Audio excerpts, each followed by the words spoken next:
Up next, a rare move in Kentucky as the grand jury proceedings in the Breonna Taylor case are released to the public. We will take a closer look at what we know right after this break.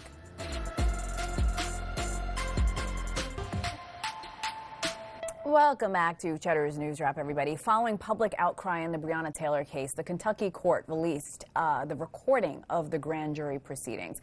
This rare release after Kentucky Attorney General Daniel Cameron faced scrutiny for his handling of this case, in which former officer Brett Hankison was charged with wanton endangerment. But no charges were brought that directly related to the death of the 26-year-old EMT. I'm joined now by Kelly Hyman, senior legal analyst and federal trial attorney at the Hyman law firm. Kelly, welcome to the show. Let's dive right in here. The release of audio sheds light on the juror's decision. Of course, this is an unprecedented move after a grand juror filed a motion saying the Kentucky AG misrepresented the proceedings. Police confirming in the audio tapes that they did knock and announce themselves before raiding Taylor's apartment for drugs. Breonna's boyfriend, Kenneth Walker, claimed he did not hear it. All right, with all that rehashing for our viewers, what do we know now that we didn't know before? Well, first off, thank you so much for having me on the show. I really appreciate it. And to Breonna Taylor's family, my heart and prayer goes out to you. It shows that there's inconsistencies in regards to statements by the police officers, because the police officers basically state that they did knock and announce who they are. However, Breonna's boyfriend, when he called on the audio tape, he's like, someone broke into the house. He didn't know who it was. He did not believe that the police announced who they are and knock. And in that state, they have a no knock warrant, where basically that they can just go into someone's house with a warrant and not knock. And I think it's important that there needs to be some kind of change in regard to this. I mean, it's horrific what happened to her, and it shouldn't happen to anyone else. But I think it's important for us to remember her name, and it's important to go out there and have peaceful protests, but also to exercise your right and get out there and vote. All the protests will be for nothing if people don't exercise their right and vote November 3rd. People are voting right now, and I think that's important, and we must remember that and honor her name. Kelly, one law enforcement officer testified that police ultimately never executed the warrant once they got in the house. Detective Jonathan Mattingly, again, we learned this today, was shot as soon as he got inside the apartment. That stuck out to me, too, as I was going through the notes. What stuck out to you? What was said about this?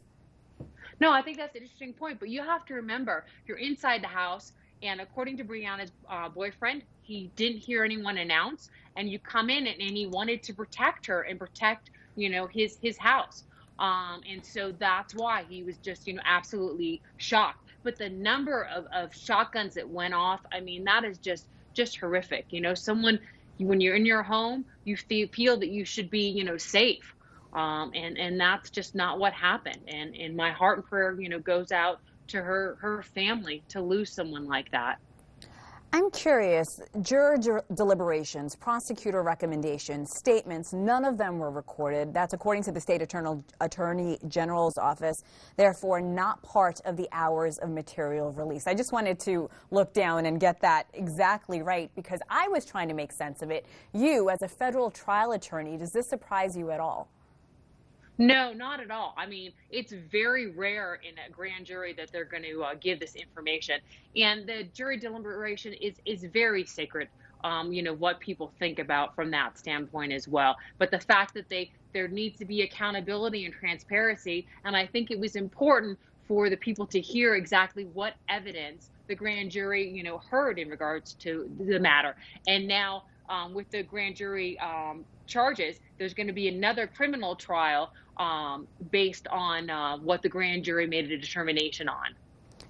I know you're not connected directly to the case, but will further action by Breonna's families or supporters be taken now that these proceedings that many of us were waiting for days, at least 2 weeks, were released today? I think so. I know that her family settled a civil lawsuit in regard to the matter as well.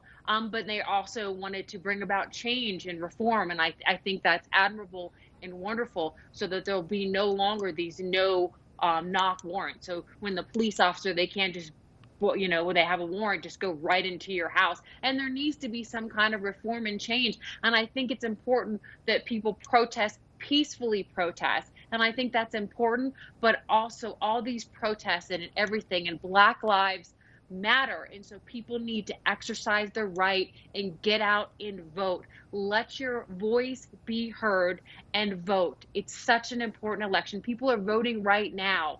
Please exercise your right. This election is going to be so close, and so every vote is going to count, and every vote's going to matter.